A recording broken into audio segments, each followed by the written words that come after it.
Hi viewers, welcome to Royal சமையல். நிறைய பேர் நம்ம சேனலை சப்ஸ்கிரைப் பண்ணாமல் பார்த்துட்ருக்கீங்க. ஸோ அப்படி பண்ணாமல் பார்த்துட்டு இருந்தீங்கன்னா கண்டிப்பாக சப்ஸ்கிரைப் பண்ணுங்கள். அப்படி பக்கத்தில் உள்ள நோட்டிஃபிகேஷன் பெல் பட்டன் எல்லாத்தையும் கிளிக் பண்ணுங்கள். ஸோ இன்ஸ்டண்ட்டாக நான் போடுற வீடியோஸ் எல்லாமே உங்களுக்கு வந்து சேரும். இன்றைக்கி கொள்ளு, அதாவது ஹார்ஸ்கிராம் அப்படின்னு சொல்லிட்டு இங்கிலீஷில் சொல்லுவாங்க.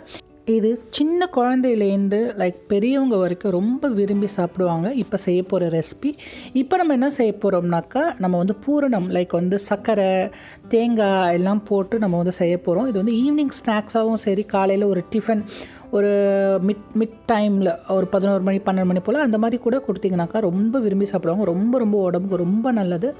கண்டிப்பாக உங்கள் குழந்தைங்களும் சரி, பெரியவங்களும் சரி, நீங்கள் வந்து கண்டிப்பாக செஞ்சு கொடுங்க. இது வந்து ரொம்ப வெயிட் லாஸ் பண்ணுங்க. இது வந்து ப்ரூவன். அது நல்லாவே வெயிட் லாஸ் பண்ணும். இதில் உள்ள வேவுற அந்த தண்ணி ஊற்றுவோம் இல்லையா, அந்த தண்ணி முதற்கொண்டு நம்ம குடித்தோம்னாக்கா வெயிட் லாஸ் ஆகும். இதை சாப்பிட்றதுனாலே வெயிட் லாஸ் ஆகும். வாங்க எப்படி செய்கிறதுன்னு பார்க்கலாம். இதுக்கு 1 கப்பு நான் வந்து ஹார்ஸ்கிராம் எடுத்திருக்கேன், அதாவது கொள்ளு எடுத்திருக்கேன். இதில் கொள்ளில் நீங்கள் என்ன தான் நீங்கள் கடையில் நீங்கள் வாங்கினீங்கனாலும் அதில் வந்து கண்டிப்பாக கல் இருக்கும். சின்னதாக கல் இருக்கும். அதை வந்து தான் இப்போ வந்து நான் அலசி எடுக்கிறேன். இது வந்து ஒரு மெத்தட் ஆஃப் க்ளீன் பண்ணுறது, அதாவது கல்லை வந்து அரிக்கிறதுன்னு சொல்லுவோம் இல்லையா, அந்த மாதிரி அரிக்கிறது. இந்த இப்போ பார்த்துருப்பீங்க. இதே மாதிரியே நீங்கள் மாற்றி 2 வெசல் வச்சு இப்படி அரிக்கும் போது, அதாவது நம்ம வந்து க்ளீன் பண்ணும்போது நமக்கு கடைசியில் வந்து தங்கி இருக்கும். அதில் வந்து எவ்வளோ கல் இருக்குதோ எல்லா கல்லும் சரி, டஸ்ட்டு சரி, எதுவாக இருந்தாலும் வந்துடும்.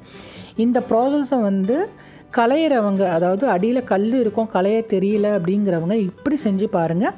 ஈஸியாக உங்களுக்கு என்ன சொல்கிற, ரைஸாக இருக்கட்டும், இல்லை பருப்பாக இருக்கட்டும், இல்லைனா இந்த மாதிரி கொள்ளாக இருக்கட்டும், எதுக்கு வேணாலும் இந்த மாதிரி நீங்கள் அலசி நீங்கள் வந்து சுத்தம் பண்ணி எடுத்து வச்சுக்கலாம். இப்போ 1 கப் எடுத்திருக்கேன். ஸோ அதுக்கு வந்து நான் 2 கப்புக்கு தண்ணி ஊற்றுறேன். அதே கப்பாலே எந்த கப் எடுத்துருக்கணும் அதே கப்பாலே 2 கப்பு ப்ளஸ் வந்து கொஞ்சம் ஜாஸ்தியாகவும் ஊற்றிக்கலாம். 2 கப்பு போதுமானது. அதுக்கு ஒரு 1/2 டீஸ்பூனுக்கு உப்பு போட்டுக்கிறேன். ஏன்னா இந்த தண்ணியை நான் வந்து உபயோகப்படுத்த போகிறேன். நான் வந்து வேஸ்ட் பண்ண விரும்பலை. இந்த தண்ணி, அதாவது நான் கொள்ளு தண்ணி நான் குடிக்கிற எனக்கு பழக்கம் இருக்குது. ஸோ அதனால் வந்து இந்த தண்ணி பாருங்கள், ஒரு 5-6 விசில் விட்டுருக்கேன். விட்டு சூப்பராக எனக்கு வெந்துருச்சு. இந்த தண்ணி எக்ஸ்ட்ரா இருக்கு இல்லையா, இந்த தண்ணி வந்து எனக்கு 1.5 கப்புக்கு இந்த தண்ணி இருந்துச்சு. இந்த தண்ணியை வேஸ்ட் பண்ணாமல் அவ்வளோ அதாவது என்ன சொல்கிறது, நியூட்ரிஷனும் அந்த தண்ணியில் இருக்கும். அதனால் அதை ஊற்றாமல் கொஞ்சமாக நீங்கள் வந்து இனிப்பு போட்டு கூட அந்த தண்ணியை குடிச்சிடலாம். ஸோ சூப்பராக வெயிட் லாஸ் ஆகும். அடிக்கடி குடிச்சிட்டே இருந்தீங்கன்னாக்கா நல்லாவே உங்களுக்கு ரிசல்ட் தெரியும். இப்போ இந்த வெந்து போன கொள்ளை வந்து நல்லா மத்திச்சு விட்டுக்கலாம். மத்திச்சு விட்டிங்கன்னா 1-2 ரொம்பலாம் மத்திக்கணும்னு வேணாம். இந்த மாதிரி 1-2 நல்லா மத்திச்சு விட்டு வச்சுக்கலாம். ஸோ எனக்கு சூப்பராக மத்திச்சா மாதிரி இருக்குது. இந்த டைமில் ஒரு 1/2 மூடி தேங்காவை வந்து நான் மிக்சியில் லைட்டாக துருவுன மாதிரி வந்து நான் வந்து கட் பண்ணி வச்சுக்கிறேன். அதாவது துருவுன மாதிரி மிக்சியில் வந்து போட்டு ஓட்டி வச்சுக்கிறேன். ஒரு 2 சுற்றினோன்னாக்கா துருவுன மாதிரியே ஆகிடும் தேங்காய். அதை கொட்டிக்கிறேன்.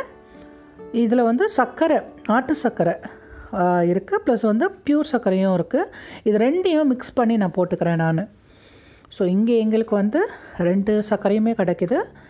ஒன்று வந்து ஸ்ரீலங்கன் சர்க்கரை, நல்ல ப்யூராக இருந்தது. இன்னொன்று வந்து நாட்டு சர்க்கரை வந்து நம்ம கடையிலே கிடச்சிது. ஸோ அதை 2த்தையும் நான் வந்து போட்டு மிக்ஸ் பண்ணிக்கிறேன்.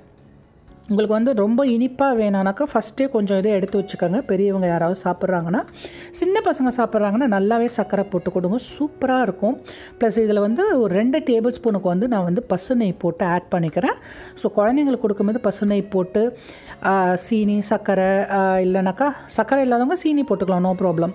சீனி போட்டுவிட்டு இந்த மாதிரி தேங்காவை போட்டு நீங்கள் வந்து கொடுத்தீங்கன்னா ரொம்ப விரும்பி அருமையாக சாப்பிடுவாங்க. எல்லாேருக்கும் ரொம்ப பிடிச்சது. இதில் உப்பு பத்தாத மாதிரி இருக்குது. அதனால் ஒரு 1/4 டீஸ்பூனுக்கு மறுபடியும் உப்பு போட்டு இருக்கிற சர்க்கரை எல்லாத்தையும் கொட்டி நான் வந்து மிக்ஸ் பண்ணிக்கிறேன்.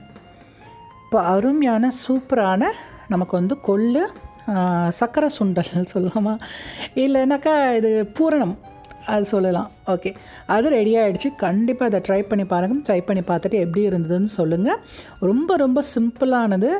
ஈவினிங் ஸ்நாக்ஸாக இருக்கட்டும், மதியான டைம் ஒரு 11 மணி 12 மணி போல் சாப்பிட்றதுக்கு ரொம்ப அருமையான ஒரு சிற்றுண்டி ஸ்நாக்ஸு. கண்டிப்பாக அதை ட்ரை பண்ணி பாருங்கள். ட்ரை பண்ணி பார்த்துட்டு எனக்கு வந்து கமெண்ட் பண்ணுங்கள் எப்படி இருந்ததுன்னு. ஸோ இந்த வீடியோ பிடிச்சிருக்கோன்னு நினைக்கிறேன். கண்டிப்பாக பிடிச்சிருந்ததுன்னா லைக் பண்ணுங்கள், ஷேர் பண்ணுங்கள், சப்ஸ்கிரைப் பண்ணுங்கள். யாருக்கு வந்து சுண்டல் இந்த மாதிரி சாப்பிட்றதுக்கு பிடிக்குமோ அவங்களுக்கு இதை ஷேர் பண்ணுங்கள்.